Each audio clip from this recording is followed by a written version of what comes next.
which is the southeastern Adirondack, so all of Warren County, all of Essex County, parts of Washington and Saratoga County. So I represent from Lake George all the way to Lake Placid, Saranac Lake, and most of the high peaks. To just give you a geographic idea, as Mike pointed out, he and I are the co-chairs of this task force. This is our fifth meeting that we've had. We started in October.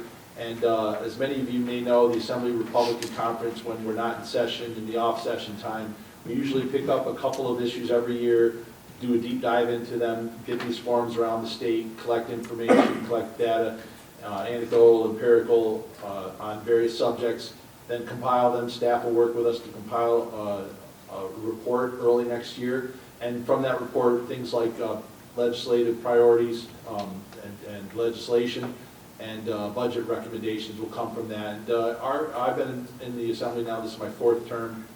I've participated in some of these other ones that we've had. In the past, we've had one on this year we've got one training the workforce for tomorrow, education and for the workforce.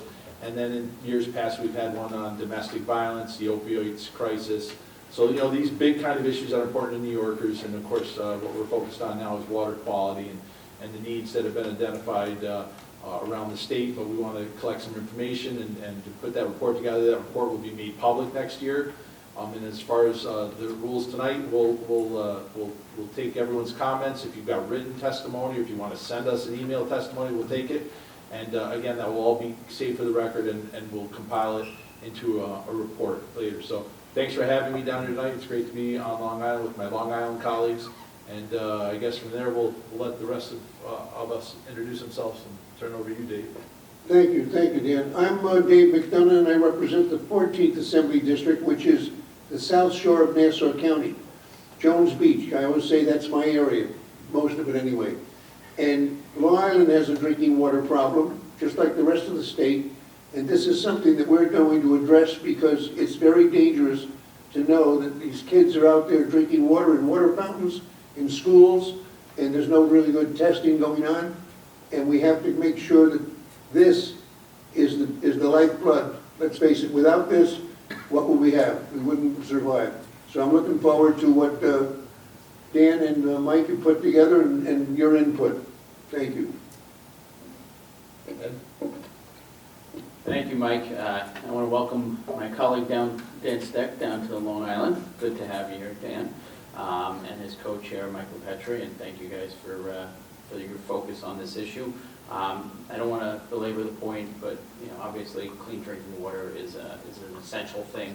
And in a place like Long Island, you know, our single source aquifer, we have issues that we need to deal with. We had some issues that came up legislatively this year, so I think we had a successful year in that regard. But we need to continue to hear from stakeholders about how we move forward here. So I'm glad we have people here both on the environmental side, people from our local water districts who are on the ground trying to deal with contaminants and things like that. And I look forward to hearing from you all. Thank you. Good evening, I'm Mike Montesano. I represent the 15th Assembly District, which starts on the North Shore of Bayville. It comes all the way down the 106-107 corridor into the village of Farmingdale and ends in Bethpage. I have several water districts within my Assembly District that are confronted with this 1,4-dioxane problem, and are going to be experiencing some substantial service issues come the implementation of the new regulations as they await the resources for treatment.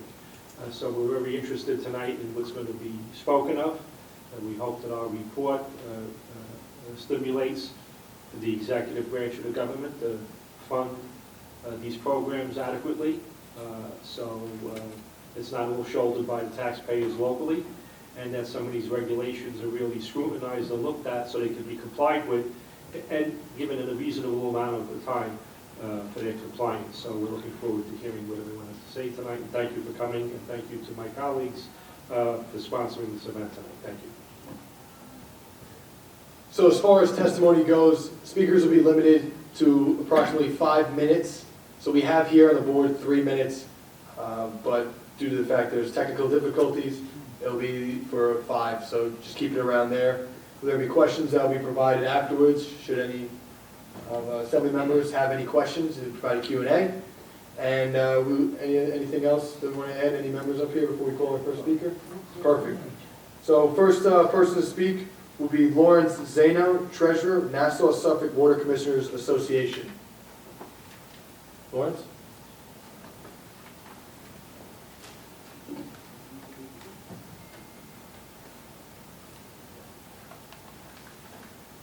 Thank you for holding this meeting and for recognizing me. I'm speaking on behalf of the Nassau Suffolk Water Commissioners Association, of which I'm the treasurer.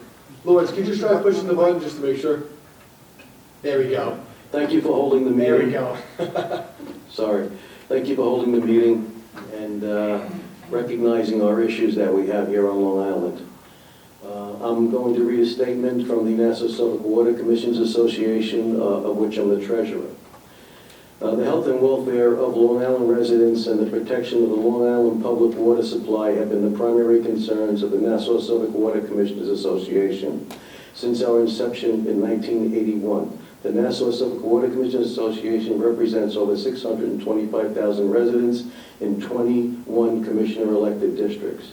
Our mission is to provide an uninterrupted supply of potable drinking water that is compliant with all local, New York State, and federal regulations at a reasonable cost. We welcome this opportunity to express our views regarding treatment of emerging contaminants. The NSWCA maintains that water quality treatment affects all Long Islanders and requires full transparency, close collaboration between water suppliers and health officials, and the continuing support of our elected leaders. We maintain that all suppliers must address treating water registering above the proposed maximum contamination level of 1 part per billion for 1,4-dioxane. By adopting a proactive stance, the NSWCA commissioner-run districts have already begun pilot programs to determine proof of concept for the most effective approach to treating water that exceeds this MCL. We believe a phased-in approach with a reasonable timetable that reflects the realities of planning and supply will best address the situation and prove far more feasible. Further, the cost to build, operate, and effectively maintain advanced oxidation processes, called AOP, systems are potentially staggering and far exceed WIIA grant program allocations. Clearly, funding to meet the proposed standard through new processes and infrastructure improvements must be forthcoming from the state in order to relieve taxpayers of this new financial burden. We request that the task force make a commitment to support the NWCA and other water suppliers in the same way that we support the residents who elected us. I'm also not only a treasurer of this organization, but a water commissioner of the Carl Place Water District for 16 years, and I've also been a trustee of the Carl Place School District for 19 years. I've lived in this community my entire life. I was born in Westbury. My entire family lives in Westbury. Everybody understands this issue, and we're trying to cope with it. I hope you gentlemen would take into consideration the cost of the equipment, the length of time it takes to get this equipment built, the testing that's required. Nassau County just hired 6 new engineers in the health department that have to get up to speed on all of this new equipment. In fact, they were just up at Port Washington Water looking at an AOP system that was just installed there. So we're doing our best, but we do need some more lead time. I understand, everybody has some competing issues about time frames, but we're working as hard as we can. We want to meet the criteria that you set, but it has to be reasonable, and the time frame has to be reasonable. One has to think, since my family lives in Carl Place and in Westbury, that I want to do the best for them. So hopefully you take all of this into consideration when you go back to Albany.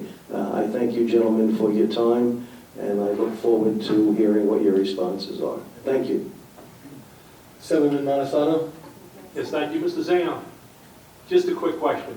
The engineers, and whether you know the answer or not, I don't know, but the engineers that were recently hired, by Nassau County Department of Health. You said they had to come up to speed on the equipment. Are these gentlemen or ladies that they hired, are they engineers in water quality issues and in water district work? They were hired in the Nassau County Health Department.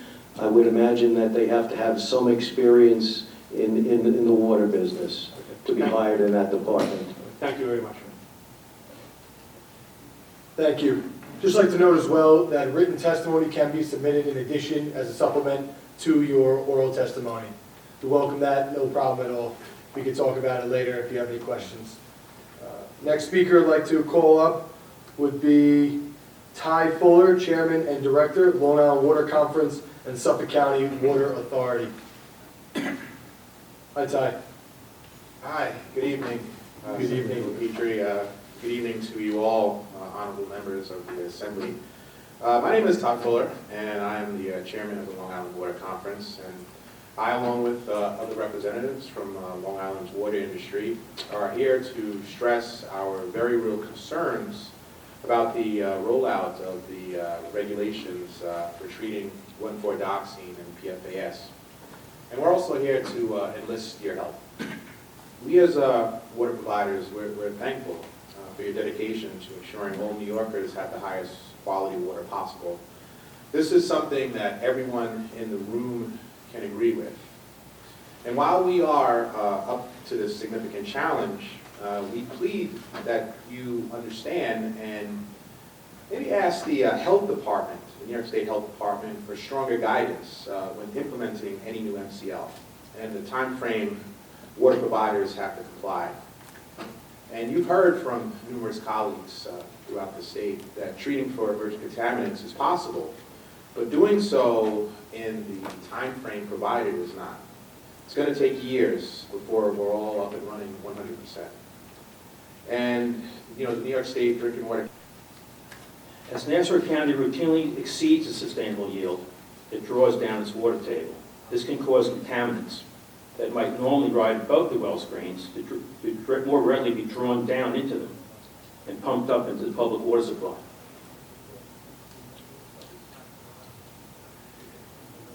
In addition, the excessive drawdown is causing water to flow underground from Suffolk County into Nassau at an estimated rate of 9 million gallons per day.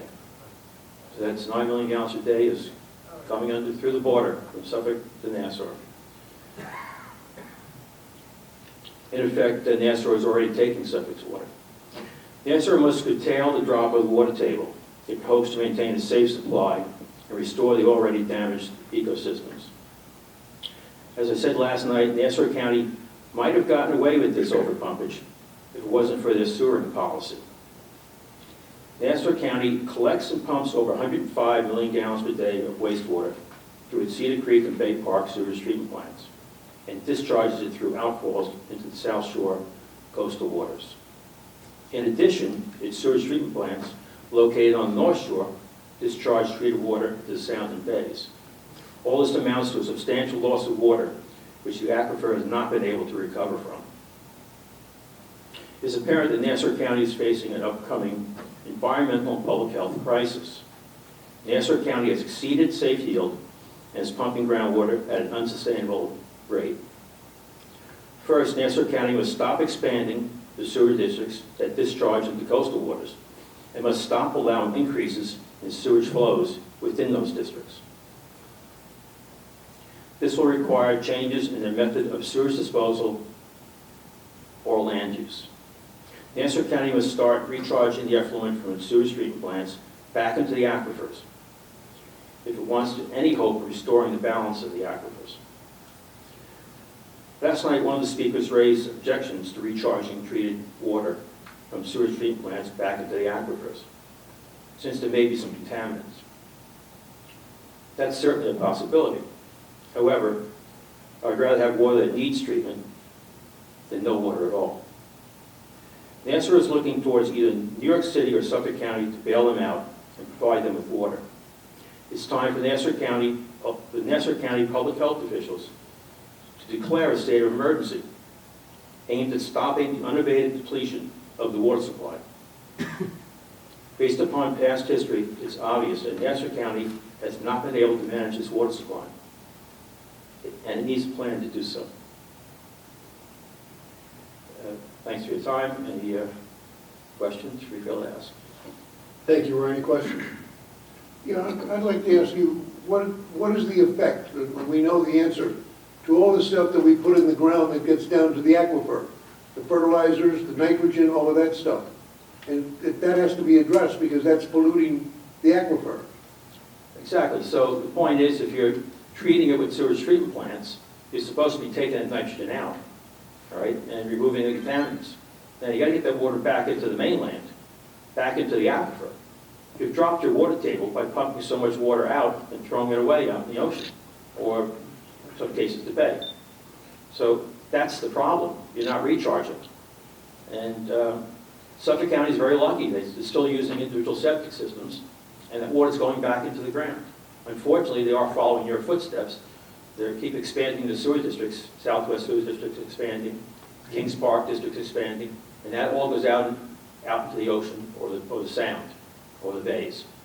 And that's the problem. You can't keep throwing your water. You can get away with it to a certain extent. You got to at least bring it back and put it back into the ground, some of it back into the ground. But right now, it's all going out. And that's why you find your streams and your lakes are all drying up. That's in the LICAP report that was done. They're the ones that realized that. Thank you. Okay. Just one thing, Roy, with in terms of recharging now the aquifer, but how are we able to grapple with the fact that now we're having effluent that potentially could be recharged into our groundwater to drink? I'm just trying to grapple with that. Well, you realize they're doing that in Suffolk County now. The water's going back into the ground through the septic systems, right? And the water quality is very good. Regardless of what they'll tell you, the nitrogen, Suffolk County Water Authority has come out and said nitrogen is not a problem for their water supply. Right? So if the wells are deep enough and you keep the groundwater table high enough, there's less chance for those pollutants to get down into the where the well screens are. I mean, the wells are what, 200 feet, 300 feet, 400 feet deep? I mean, it takes a lot to get down there, but if you keep lowering the water table, more of a chance of that of influence of those screens. It pulls the water down, higher pumpage rates. So Suffolk's very lucky. They have a water authority. They've done it right. All these individual districts you have here are really a problem. And someone's got to bring them all together and orchestrate the whole thing and stop dumping. Bring some water back. The money you spent on this pipe going from Bay Park over to Cedar Creek, you should be spending some money on trying to get the water back. I mean, it's hard to find places to put it. You could use injection wells. Suffolk's lucky. We have areas of open space we can put it into. We have streams and stuff we can put it into. You're going to have problems here finding a place to put it, but you have to get the water back. And stop expanding these districts. Every time you approve another hotel in your sewer districts, that's more water being used, more water going out. In Suffolk, they make them put the water back in the ground. Roy, do you know how many gallons of water is deposited through treatment plants? Out to the bay, I mean. Well, I know, based on the LICAP report, it's about 105 million gallons per day for those two plants, the Bay Park and Cedar Creek. Right. All right. I'm not sure what's going out in the North Shore. I'm sure that's probably in the report. And then you got, of course, Long Beach. They're discharging, but they're probably small potatoes compared to the other ones. 3 million gallons. Okay. All right. So, Senator McDonough. In your report, you mentioned that we're using, the safe yield is about 185 million gallons a day. Correct. And we're very close to that in Nassau, right? 180, you said in the report? That's what, realize what you're reading there is my review of the LICAP report. Okay. So I took their information and interpreted it. So yes, but you realize, no, they're also routinely pumping over 2 million gallons a day. And then on peak days in the summer, they're over 300 gallons a day. 300 million gallons a day, of course. So 180 is really not, that's what they say they're doing, but they're actually exceeding that routinely. Regarding contamination of the aquifer, I mean, you're familiar with the Grumman, Bethpage, and that area, Yeah, I lived in Hicksville, I grew up in Hicksville, so I know okay, where that and is. they're still testing that water, and the plume is moving, still. What do you know about that? What can you say about that? Well, number one, you gotta keep your public supply wells out of that plume, okay? And we had the same problem with the landfills out in Suffolk, where they were getting a plume coming out of landfills. And, all right, you identified the plume, and just stay out of it. Don't get your water supply from that. I mean, it's there. I think you may be spending a lot of wasted money trying to remove these contaminants. Just don't put your public water supplies in them and work around it. That's probably the best way to handle it. The point is, those people who still use well water could be affected by it, right? Yeah, there shouldn't be that many left in Nassau County. I don't think, Suffolk, we have lots of wells still, but I don't think Nassau has. My uncle had a house down in Wantor, actually, and there was a plume, chromium plume, coming from one of those facilities. And they were tracking that. In fact, they were tracking that for many years. I mean, from the 1940s, they knew about it. And he had a well, and they finally gave it public water. This is nothing new. This has been going on forever, at least here on Long Island. It's nothing really new. But it's got to stop. That's for sure. Thank you very much. All right. Thank you, Roy. Next up, Sarah Malin, Assistant Professor of Environmental Technology and Sustainability, NYIT. Hi, Sarah. Good evening, gentlemen. Good evening. Honorable members of the Assembly, thank you for the opportunity to speak to you this evening. I have some extensive written comments that I'd like to provide to you. I'm not going to go through them in detail, so I'm just going to make some general comments to add to the written comments I have. I'd like to start, first of all, by just making the most significant point I can, which is the groundwater and the aquifer systems of Long Island are in serious trouble from both a quality standpoint and a quantity standpoint. You have probably seen some of the headlines around in the press describing the groundwater of Long Island as the most contaminated drinking water supply in the state. And people look at our quality and they're not impressed. To put it simply, we are using our groundwater and our aquifers as our toilet. And not only in the areas that are unsewered, but in the areas that are sewered as well, when you look at all the many chemicals that are allowed to go back onto the land and into the ground and ultimately into the groundwater itself. I'm not sure what people think happens when they put pollution into the ground. I'm not sure if they think it just goes away, but clearly it does not just go away. It simply accumulates, and the net effect of that is that eventually the pollution does collect in the system to the point that the drinking water standards are violated, and that means then that the water requires treatment to remove the chemicals, usually that are toxic chemicals, before the water can be used.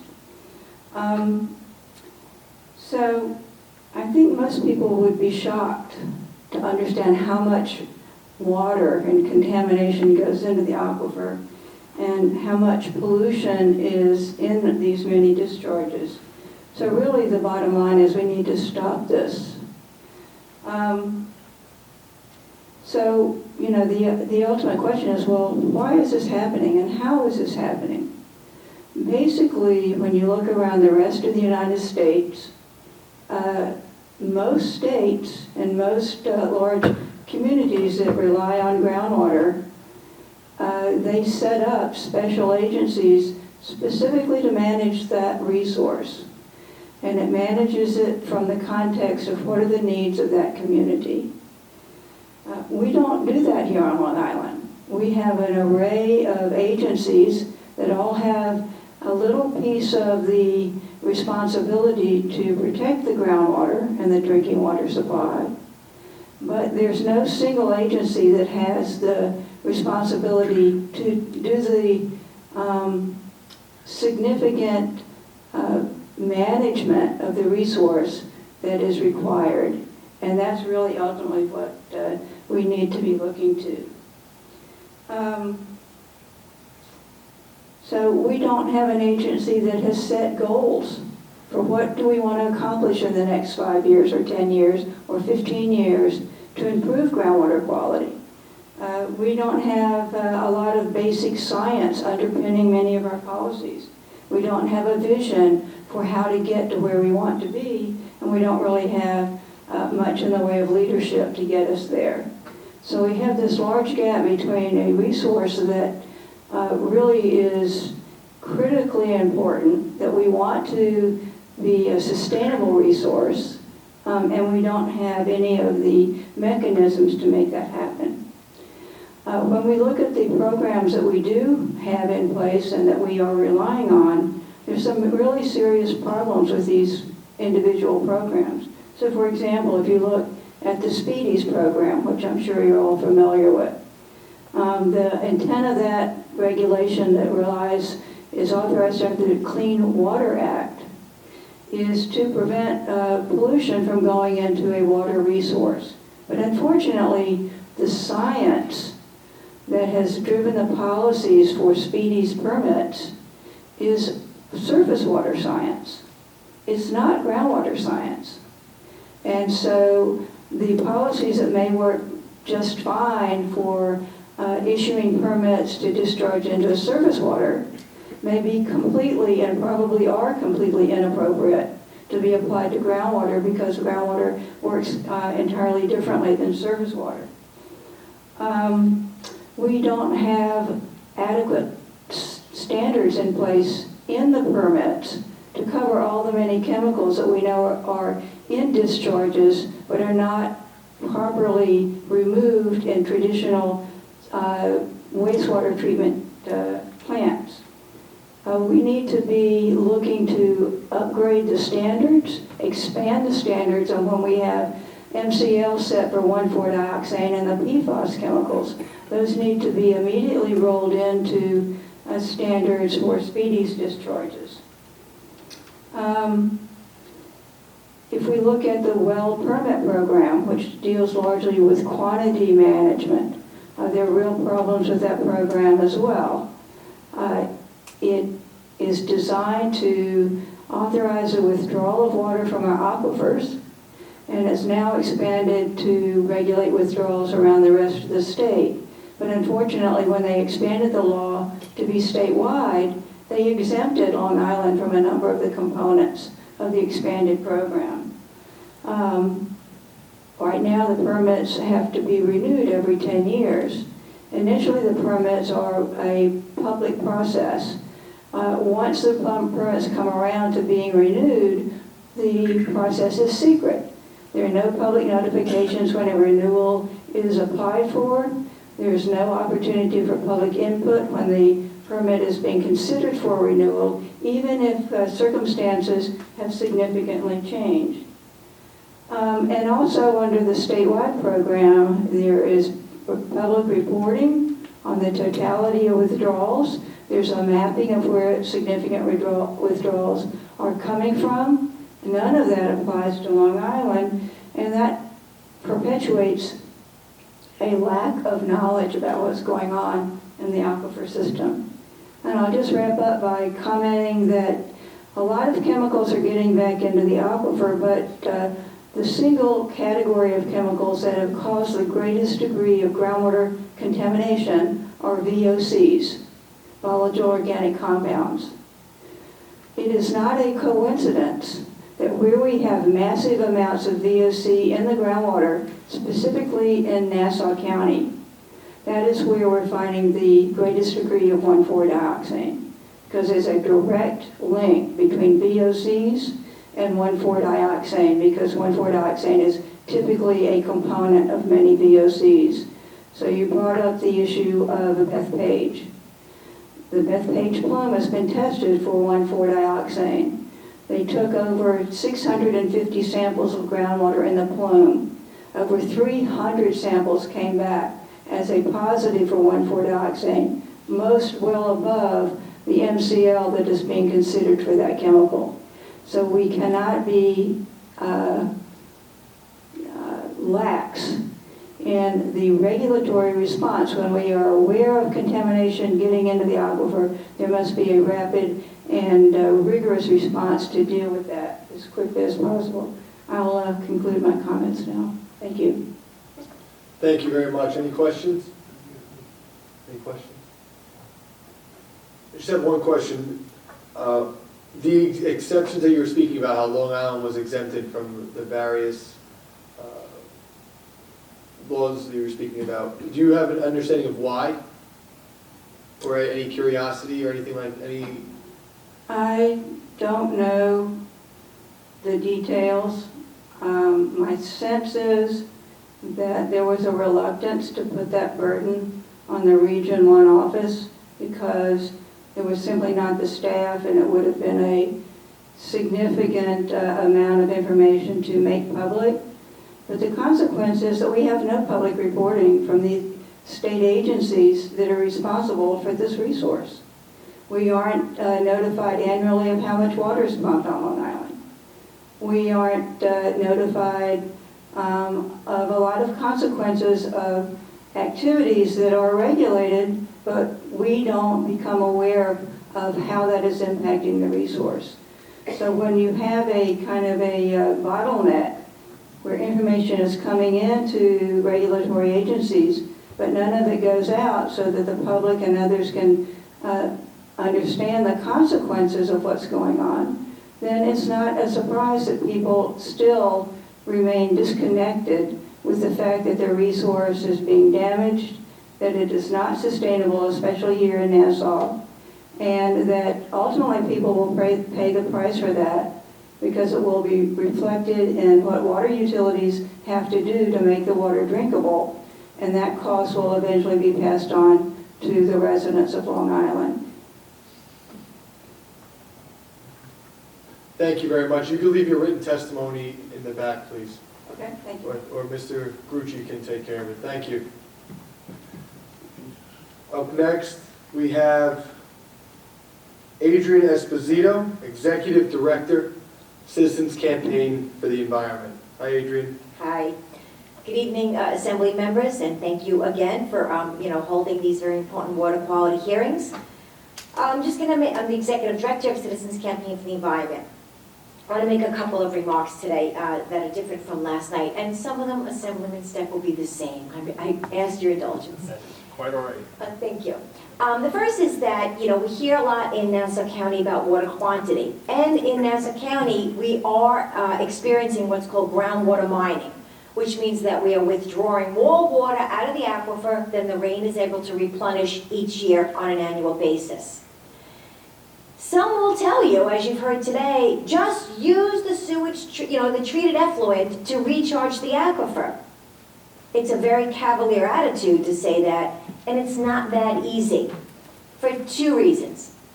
One is sewage treatment plants in Nassau County, and actually almost all over America, are not designed to filter out volatile organic chemicals, nitrogen, 1,4-dioxane, pharmaceutical drugs, personal care products. So you can't just take all of those toxics in the effluent and put it back into a sole source aquifer. Do we have a water quantity challenge? Yes, we absolutely do in Nassau County. You heard last night that the United States Geological Service is doing a study right now to look at the saltwater intrusion, look at how much water is being reduced from the aquifer. But the way that we meet that challenge has to be a little bit more thoughtful and a little bit more protective of public health than to just say we're going to dump, the treated sewage back into the aquifer. The second thing is that you can't just inject, for instance, the Bay Park sewage treatment plant. You asked earlier, Assemblyman LaPetri, that how much do they generate? Well, in water bills, will be immense. The payback is 5 years. They spent $1.1 million on this equipment, and in 5 years, it'll be a net profit for them. So water conservation works. It can be done, and that would be one way. It's not the only way, but one way to meet the challenge. The second thing I want to mention is the never-ending saga of 1,4-dioxane. There are those that like to minimize the role that the products, the common household products, are playing in Long Island's groundwater. And I want to let you know that in the next coming days or week, you'll hear some information being released by Stony Brook University that they have actually tested septic effluent for the first time for 1,4-dioxane. What do you think they found? 1,4-dioxane. So 1,4-dioxane is in septics, it is coming from products, and that is how we account for these areas that have 2 parts per billion, 3 parts per billion, 0.4 parts per billion, and we are dotted with that on Long Island, and we must prevent that continued contamination because we, A, can't afford to keep paying for the cleanup, and why should we pay? It should be not in the products in the first place, which you all voted yes for the bill, thank you very much, which bans 1,4-dioxane from products, but it hasn't been signed yet. So one thing we would ask you, and I would urge you, and maybe even beg you to do, is put a call in to the governor's office and remind them how much we need that bill here on Long Island. Now, I get that Procter & Gamble and Dow and Lysol and the American Chemical Society are working against that bill right now as we speak. I know that. But the voice of the public and the public interest has to supersede the corporate interest. And we need your help to do that. So a reminder would be great. Last thing I want to mention to you is the Environmental Protection Fund. You will be voting on that in the budget early next year. And the EPF is really, it's the only area in the budget where there is environmental funding, in addition to the wastewater line items, which have been created over the last 5 years, which we're very excited about, because as environmentalists, we get very excited about wastewater. But the EPF has been stagnant at $300 million for years now. So you will be hearing a lot from the environmental community over the next couple of weeks and certainly into January and February about the need to increase that line item to $350 million. We would ask that you would consider in that, and you'll get lots of memos on this, but the South Shore Estuary, for instance, which is in many of your districts, finally gets an increase from the stagnant $900,000, which we appreciate, don't get me wrong, but it's been at $900,000 for about 15 years now, to $1.5 million is the new ask. Also, there's an Oceans and Estuaries and Great Lakes line item, which is at $17 million, and we're asking for an increase of $22 million. So the progress that has been made has been real, and it's been substantial, and thank you very much for your support of the EPF. And this year, we want to see if we can make another leap and continue the progress and continue the meaningful progress we've made in our water protection, whether it's drinking water, coastal waters, or Great Lakes, which represent 20% of the Earth's freshwater supply. So those are the initial comments. We will also be submitting detailed testimony tomorrow to your office. Thank you very much again. Thank you, Adrian. Assemblyman Montesano? Yeah, Mr. Esposito, let me ask you, just touching on that water treatment that was raised earlier, and you just addressed it a few minutes ago. So the technology does exist for the sewer treatment plants to clean up the wastewater and return it to regular use? Well, you have to have a very sophisticated system. I believe it does exist, but let me just give you an example. California, for instance, they have, and I personally wouldn't use this marketing term, it's called toilet to tap. And they use wastewater as a means to supplement the drinking water because they have such severe drought and really no water in some of the areas. Sacramento, San Diego are two of the cities that participate in the toilet to tap program. So they're filtering their water to the highest degree that they can, and they're working hard. And then they found out about 1,4-dioxane in products, because actually of the report that CC did. Then they went back to these sewage treatment plants and they tested them for the effluent, their effluent, that they were disseminating to the public for 1,4-dioxane. What do you think they found? Wonderful. Yes, it was not really excessively high, but it was 3 parts per billion, 5 parts per billion, 6 parts per billion. I think the highest one was in San Diego, which was 6.2 parts per billion. But that's above the drinking water standard that we're considering and they're considering. So they realize they've been serving the public water that they probably felt uncomfortable with. They're not probably, I know, I met with them and they do. So we believe we have technology that could do that. We don't have it on Long Island because we're not using it as, but right now our sewage treatment plants don't have technology that filter a lot of this out. It would be a whole new ballgame to do that. Well, I'm just thinking, down the line that Yes. we have to attack this from all different directions. And, our aquifers are not only in danger with the, chemicals that are in there now, but the way our population is increasing on Long Island and the expansions that we're having, that water only lasts us so long. So there has to be some way of thinking about, as was pointed out earlier, some practical way, how do we clean up the water that we waste on a daily basis and return part of it back, either to the aquifers or as the sewage plant is using it, for its own sole use. Do we use it, do we truck it out, pipe it out to some commercial places, industrial places to serve their water needs? Yes. And then take them out of the regular system, so they don't draw regular drinking water. No, you're absolutely right. We have to, it's called gray water. What is the, Right. the reuse abilities? We should never look at water as a waste product, but rather as a raw material. And how can we best do that while still protecting public health and still protecting, the clean aquifers that we do have? Just to raise a point, because you mentioned on gray water, and I'd be remiss if I didn't mention this. I saw about 2-3 months ago, some young students from the Jericho High School have created a system for household use for gray water. So, you filter some of your own toilet water through this household system, and that water could then be used to water your lawns, wash the cars, do the dry, for all non-drinking water uses, of course.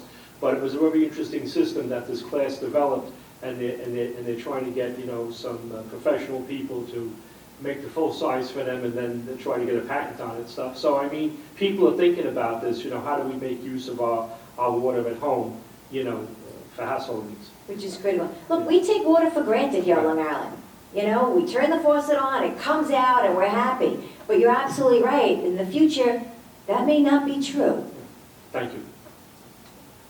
Ms. Esposito, just one follow-up to that. So what about, obviously the biggest issue is recharge, right? It's within. In Nassau. In Nassau, right. So specifically with the development that we're seeing, wouldn't, by us using like something that Monsanto spoke about, where if we have this wastewater treatment that's recycled, would the percolation through the soil and sediments beneath the earth allow for natural filtering of any of these chemicals? Would that be something? It filters a little. The sand does act as some level of filtration. But as you can see from, for instance, if you just look at the Navy Grumman plume, Yeah. right? That these contaminants move through the aquifer system. Really, sometimes they disperse a little bit, but not necessarily. And I've worked on plumes. I worked on a plume in Bayshore, manufactured gas plant plume, that was so anaerobic, which there was no oxygen in it. There hadn't been any breakdown of the chemicals in almost 200 years. So the answer is sometimes, but most times, no. The plume exists, and that's why we have to treat it. Okay. All right. Thank you so much. Thank you so much. Up next, Mr. Donald McKenzie, former Nassau County legislator and participant of NSWCA. Thank you, and thank you, gentlemen, for having us tonight. I was able to say hello earlier, so it's nice to see all of you, and thank you for holding this conference. I'm just going to keep my comments brief because the Water Commissioners Association submitted some comments in written form and Mr. Zana was able to read them to you earlier. But I just wanted to point out that the Nassau-Suffolk Water Commissioners have a long history with special districts providing successful, safe water to the consumers in Nassau County.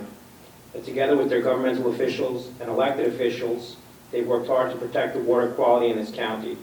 The commissioners of these special districts are elected from the very same communities where they live and where they provide the water. So they have the same interests as the residents in those communities. Commissioners live in the districts, and protecting the aquifer and providing the highest quality water is in their best interest as well. This meeting tonight was primarily regarding 1,4-dioxane, and as you've heard from many speakers, the concerns of these special districts mirror many of the other water suppliers. They are concerned, of course, foremost with the water quality, but they also want to have a workable solution and ease the concerns of consumers. The timing of the funding, the technology, and the water quality levels that they'll have to meet are currently not in sync. Many of the technologies are still evolving. The pilot programs are still not in a workable form yet, and so we would ask, the Commissioners Association would ask that you work with us to work with the Health Department and state officials to find a workable solution in terms of costs, in terms of implementing these technologies, and continuing to maintain these systems in the future. The association is prepared to meet these needs, and they look forward to working with you on these challenges. In terms of actually the expense of these solutions, because we know that the cost of treating these emerging contaminants, while there's some cutting edge things going on, it's been alluded to earlier, it's the lead time in getting things online is long, and it's certainly a very expensive proposition. Certainly, we're very fortunate to work hand in hand with the engineering firms in the industry, and they have a very good feel for the technology because they're working with providers on those pilot studies, and I'm sure we can provide you further information on that. I know that, as was said earlier, many of the costs really have been given in broad numbers because the technology is not firm, and the need for further treatment, including carbon filtration and otherwise, after this 1,4-dioxane technology is implemented, may be needed in some districts as well. So we can get you further information on that, and thank you again. Thank you. Any other questions? No. All right. Up next, we have Marshall Brown, Save the Great South Bay. Good evening, Mr. Brown. Good evening, Mike. Thanks for putting this together with your colleagues. Very much appreciated. So, first of all, I want to second Adrienne Esposito and her call for a ban of 1,4-dioxane. I mean, the price tag that we're looking at to remove it is well north of $1 billion. It seems an absurdity that we wouldn't ban it as a result of that. We're just adding to our costs, aren't we? I'd also like to second Sarah Malin's call for responsible water management. I had her on my show where she discussed how across the country, the average water use is 100 gallons a day. On Long Island, it's 150 gallons a day per person. That 50 gallons is from people watering the lawns primarily. That's our grandchildren's and our children's water. What are we doing? We only have one supply. So maybe a radical suggestion would be maybe we should look at not watering our lawns anymore. We only have one source of that. But what I'm really here to talk about is native plantings. This is a relatively recent obsession of mine, but it's also reflective of the approach that our organization takes. We have our Bay-Friendly Yards program, which is instead of having the traditional 1950s suburban lawn, hard, impermeable, chemical, we're trying to create a little wilderness on our properties. This is actually something that Teddy Roosevelt had enjoined us all to do, create a little wilderness in your backyard. Well, sounds nice, but why is that important? Well, there's an entomologist, professor of entomology named Douglas Tallamay. He wrote a book called Bringing Nature Home. And it's an alarm. Basically, we've seen our bugs and our songbirds decrease by 1% per year every year since 1964, globally. And that's happening on Long Island as well. Well, why is it happening? Well, we're destroying their habitat wholesale. When we go to the garden store and we get ornamental plants, well, ornamentals are great because the native bugs don't eat them, and that's part of their appeal. Well, if they don't eat them, then what happens to the bugs? What happens to the birds that eat them as well? What happens when Long Island itself is taken over by natives? I mean, non-invasives. I mean, if you drive along the southern state, I was counting the number of trees today that were utterly choked by English ivy. I saw Chinese trees of life. I saw multiflora.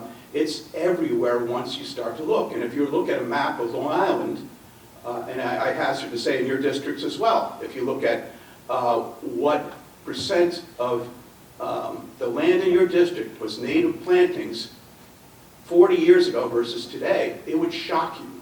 It would absolutely shock you. So what I would be calling for would be a massive mobilization to A, remove invasives, and B, plant natives. Well, what does that have to do with water quality? Well, it turns out everything, okay? There are 44 creeks and rivers that flow into the Great South Bay. We have something called the Creek Defender Program, and out of those 44 creeks, there are 16 communities. There's a creek defender for each one. We tear out the invasives, we pull out the car tires, but we also look to plant natives, to put back what would be there if we weren't there, what was there before us, restoring ecosystems that have been there since there's been a Long Island. And unless we do that, we will not have the necessary resiliency in our native biome to support our local creatures, or even to stave off the effects of some of the effects of climate change. So I would just advise you plant native. You don't need any fertilizer or pesticides or extra water. The stuff belongs there, and that's only got to be good for water quality. Thank you. Oh, Mr. Brown, just a question.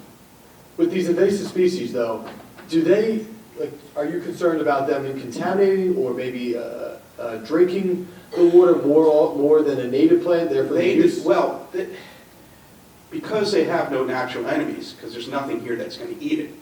You could take an ornamental, it becomes at some point an invasive. Yes, they soak up all sorts of resources and crowd out the native habitat. You'll see that with the Phragmites, which you see everywhere instead of what should be there. So yeah, that's part of it. It's mostly that it becomes invisible and useless to any of the native creatures.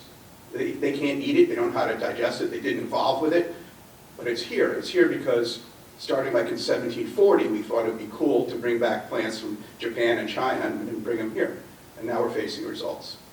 Does it form, say, natural blockades along creeks that create barriers or well, we want to restore these native corridors. And as we do that, we're creating root systems, biomes that can help to filter the surface water before it gets into the creeks. Once it gets into the creeks and into the bay, it's too late. But if we revive these native corridors, we can bring back the wildlife and create some environmental resiliency around that.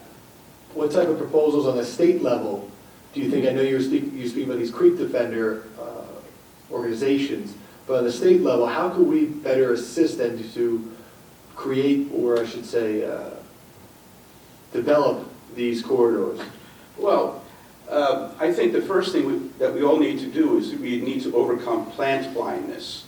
I'm, trying to get up the learning curve in this, but it's incredible when you look at, when you walk outside, is that a red maple or a black tupelo or a sassafras, or is it a Norwegian maple, which shouldn't be here, but it's invasive. It looks like most other maple trees to the untrained eye, but it's invasive. We shouldn't have it here.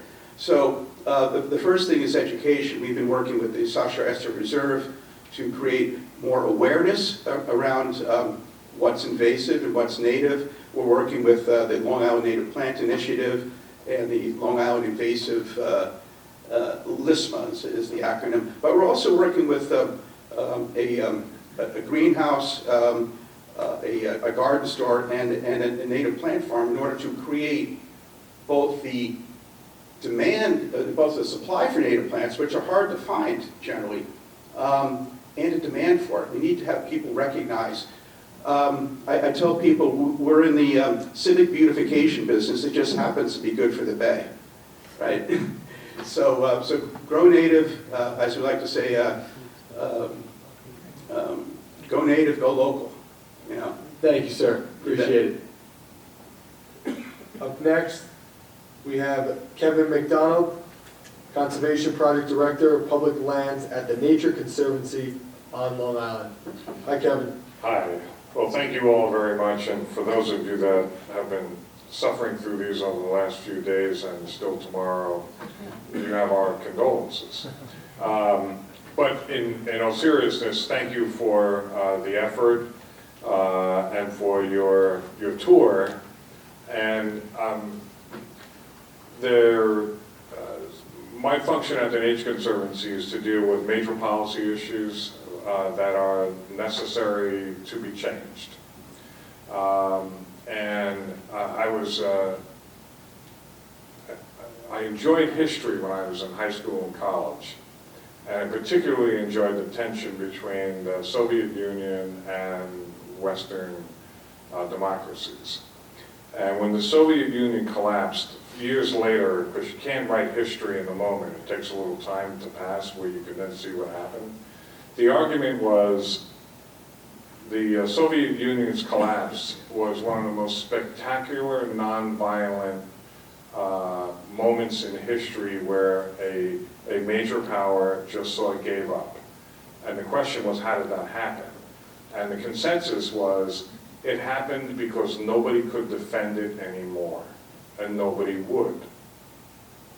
And I use that analogy intentionally here because what you've heard tonight and in prior nights, and you'll probably hear tomorrow, is we're at the limits of the existing water management regime that has existed for 100 or 150 years with a series of different balkanized responsibilities that are about to collapse. So when you overpump your water, when you pollute your water, when the theory up until very recently was, I remember Michael Grandy as chairman of the Suffolk County Water Authority 20 or 30 years ago, saying we can treat all the water that is ever a problem. Whatever the pollutant is, we can treat it, except when you can't.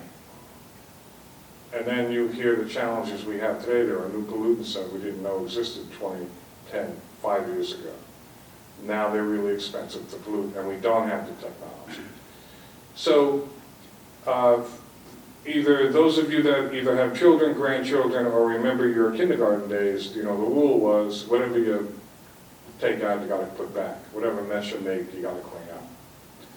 So the analogy of the Soviet Union and things like it are, once you liberate yourself from defending the status quo, you then can imagine.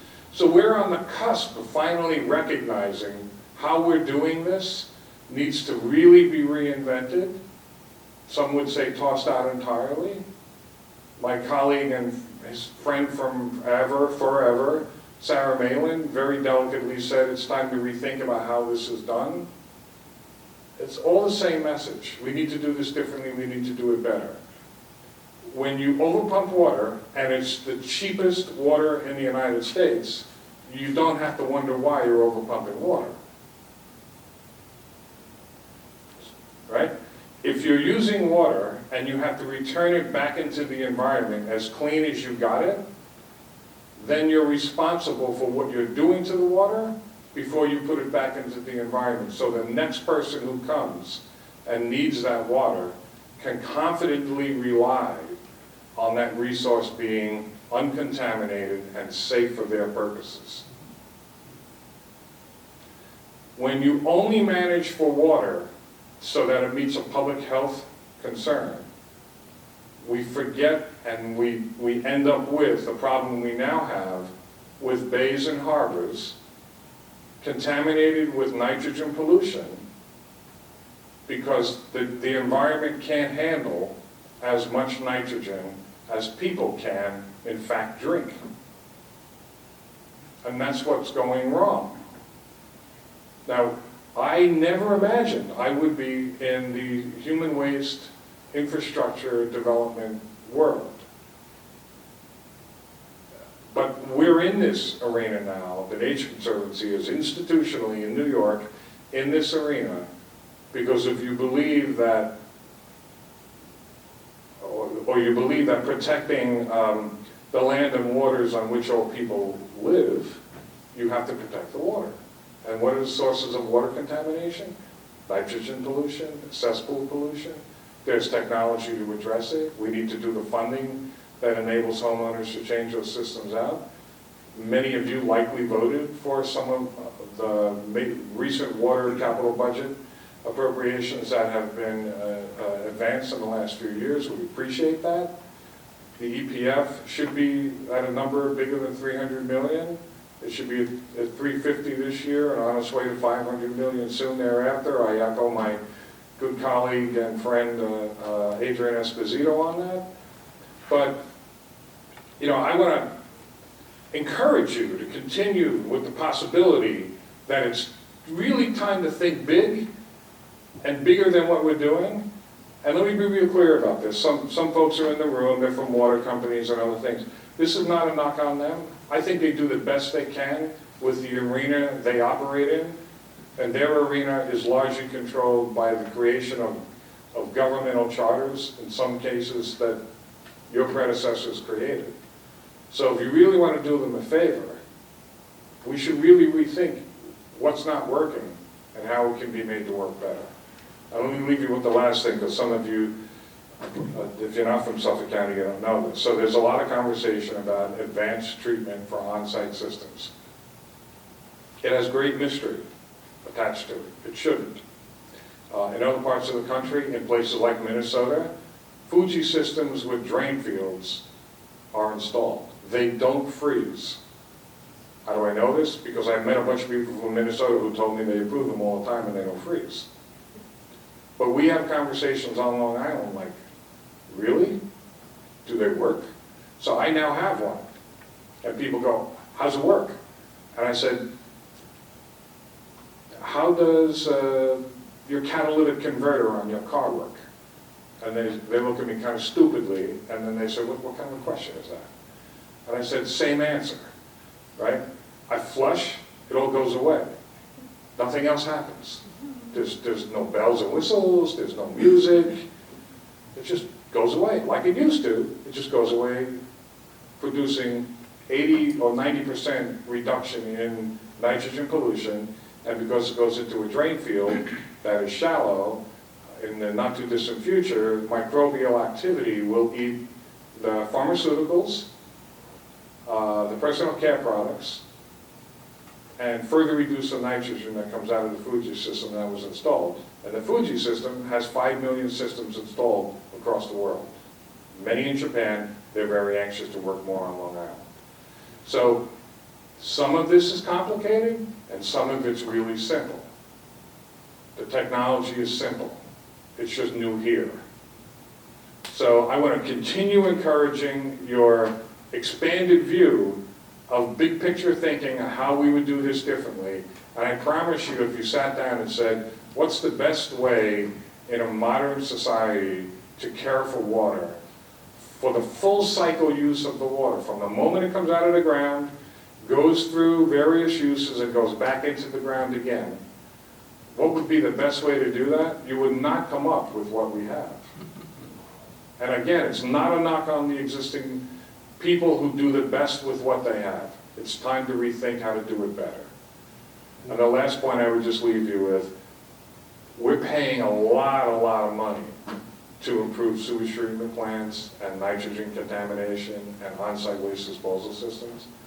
In some cases, it costs anywhere between $40, $50, and $125 to take a pound of nitrogen out of the environment and treat it better.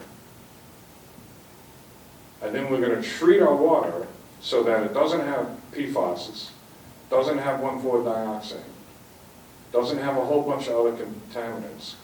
And then we irrigate along to put the same pound of nitrogen you guys paid $40 to $125 a year to take that out, and it's put right back. And we irrigate it right back in with the water we just paid to treat to be consumed because it's a public health concern, and we're sprinkling the contaminants right back into the groundwater again. At some point, when you think about it, you should be saying, this sounds kind of crazy. So, with those uplifting words, I will conclude and thank you for your effort on this. I don't want to sound that negative about this. I think this is a challenge we can meet, but it really requires expanded thinking and system evaluation and a willingness to say, how would we do this better and what does that look like? So I thank you again for your time. I thank you for those especially who traveled a great distance and for your tour of New York in the pursuit of better understanding how to do this better. We thank you. Thank you, Kevin, for those uplifting words. Much appreciated. Anybody have any questions?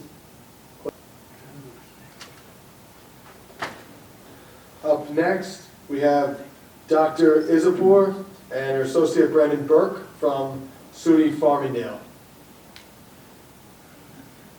Doctor, did I pronounce that correctly? Hi. First of all, you're giving me an honorary doctor. I'm a professor. Excuse me, professor. That's it. So thank you, and again, I guess for the panel and also for the people that have gone before us.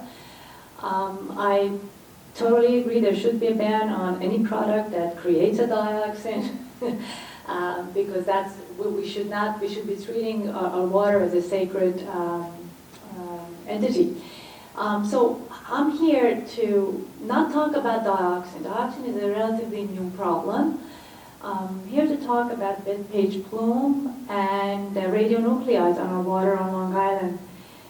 There is a problem, and I just before I get started, I want to tell you this: there's no doom and gloom. There is a problem. There is medications that could address it from the policy point of view, and also from systems and what individual homeowners can do. But it is a very serious problem. So. Years ago, and I'm just going to give you a little bit of it. So the background, the motivation for the research we have undertaken with my student Brandon Burke is the bed-page plume and the radionuclides, as well as what's happening in the similar near Brookhaven National Laboratory, which are the two major dumping grounds for radionuclides. I'm not sure if everybody is young enough to remember Manhattan Project, but my first home was a Levitt home in Hicksville, and right down the road from Bloomingdale Road is where they used to enrich uranium. It's the site of New Lois store there, right near, it's across from Grumman.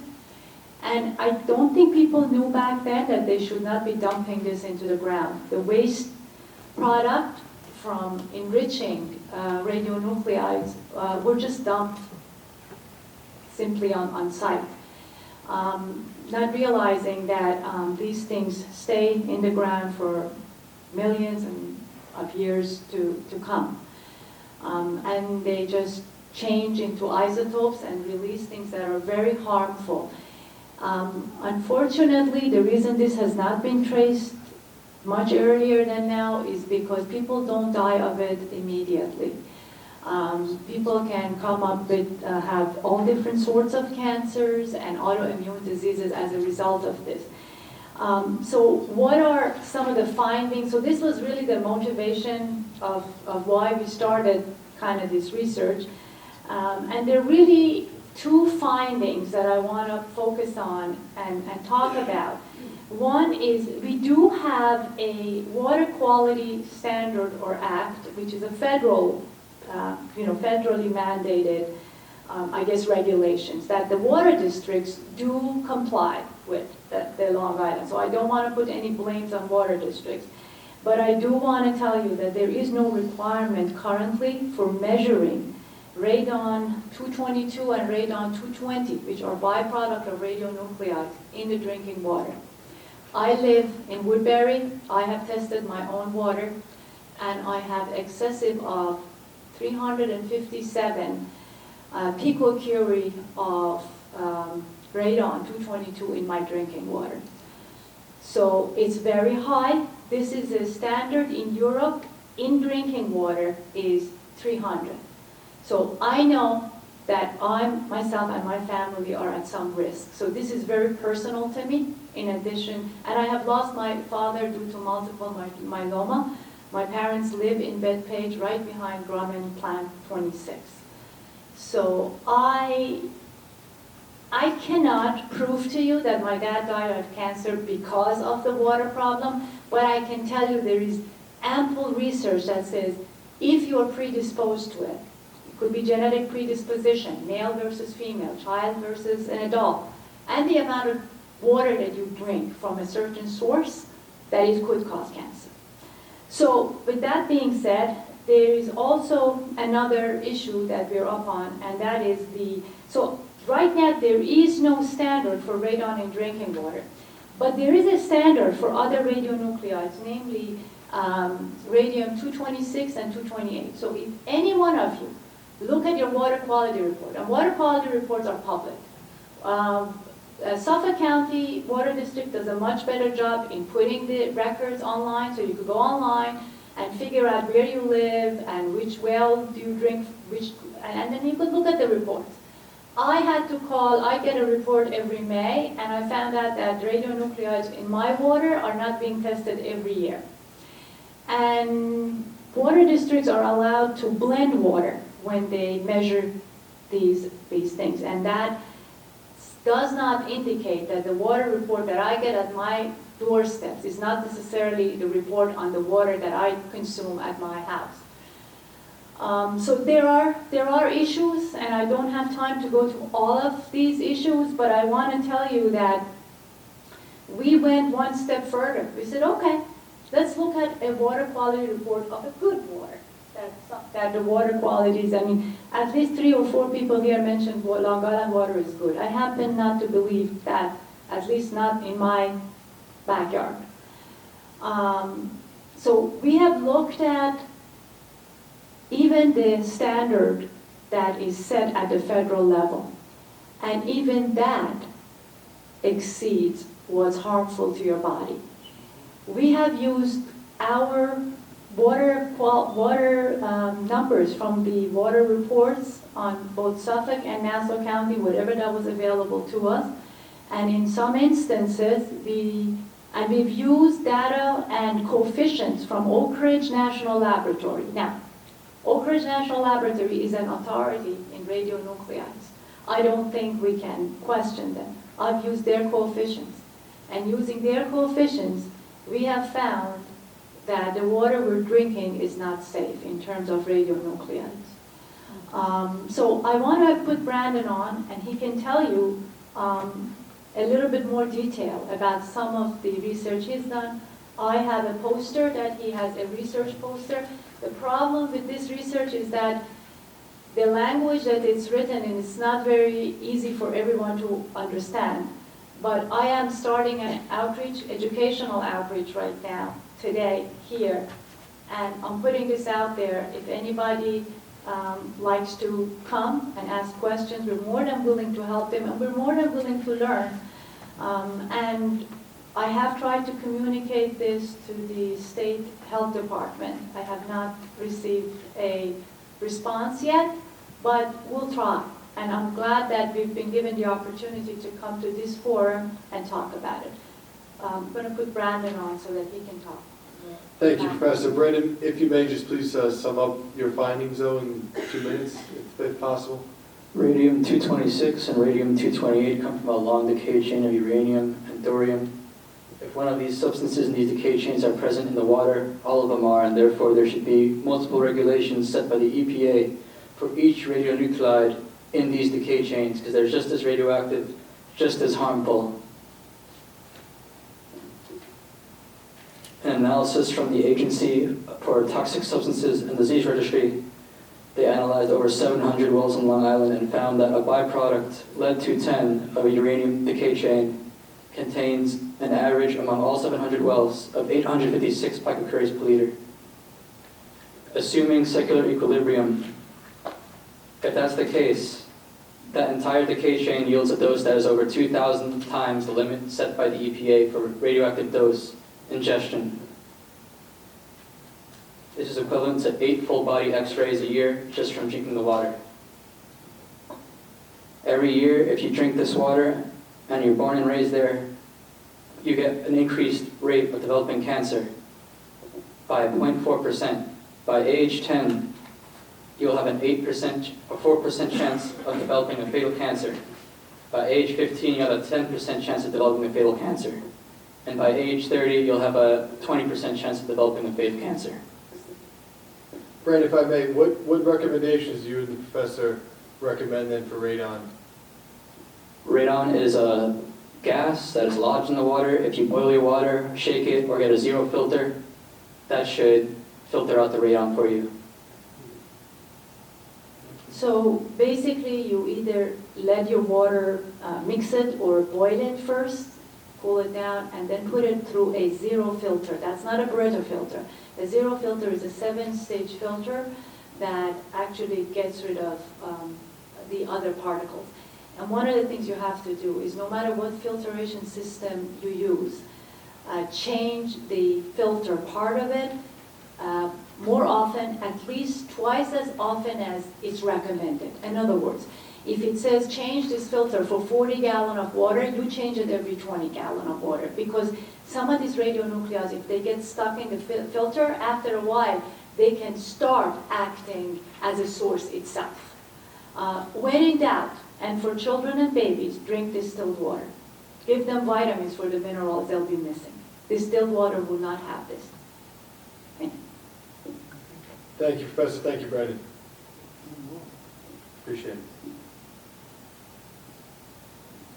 Up next, we have Rich Pastorillo, Superintendent of Roslyn Water District, and First Vice Chair of Long Island Water Conference. Got that title correctly? Yes, you did. Thanks. Thank you for giving me the opportunity to speak.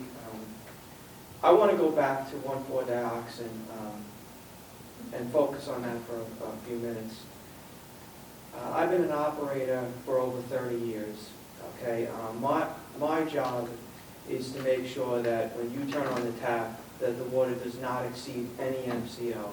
Okay, so I guess you guys could kind of look at me as I'm on the front lines here. So after all these proceedings end and the state health department comes up with an MCL and a time frame in order to implement that MCL, I'm the guy who has to make that happen. I think that you really need to understand what the issues are with the treatment technology that is being proposed for 1,4-dioxin removal. Like I just said, I've been an operator for 30 years. We've never seen anything like this. Basically, Rich, can you just move the microphone in front? Yeah. To make it simple, you take your water, you add a chemical, probably peroxide, you put the water through a reactor, a UV light reactor, you change the hydroxyl radical to change the 1,4-dioxin to a contaminant that can be removed through a GAC filter. Okay, that's a simplified explanation of that I'm going to increase something in the process of trying to remove something else. I'm not going to put that well into service. I have to be 100% sure that the process is working the way it was intended to work. Now, what is the issue with that? It's pretty simple. If you can't use a well, that means that you have to turn off the switch and take that well out of service. What does that mean? In many water supplies, that will mean that you cannot maintain adequate pressure in your distribution system. That is a violation of the sanitary code. The unintended consequence could mean that your water pressure drops in your distribution system to an unsafe level, allowing other contaminants to enter the water supply. How does that happen? Think about everywhere. Your water system is connected everywhere. It's connected to the bathrooms in this room. It's connected to the kitchens, to the sprinkler system. It's connected everywhere. The way we keep our water safe is by keeping pressure in the water distribution system. That forces everything out. If we lose that pressure in the system, those contaminants can actually enter through back siphonage or backflow into the water supply system. So when I talk about unintended consequences, there's two things here that we have to be sure about. Number one is that the byproducts in the treatment technology that we're proposing are safe, that we're not creating anything that could be a problem. And we have to make sure that we're given, and this is key, we're given adequate time to do this right. Because if we aren't given the time to do it right, the unintended consequence of poor pressure in a system or loss of pressure in a system could be far more severe than what we're trying to remove in the first place. That's all I have to say. Thank you so much, Rich. Appreciate it. Any questions? No, thank you, Rich. Up next, we have Ms. Furtado, League of Women Voters.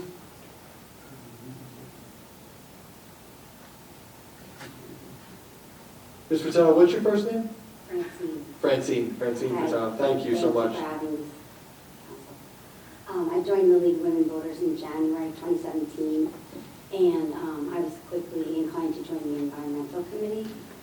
And so on Long Island, the most important environmental issue is groundwater.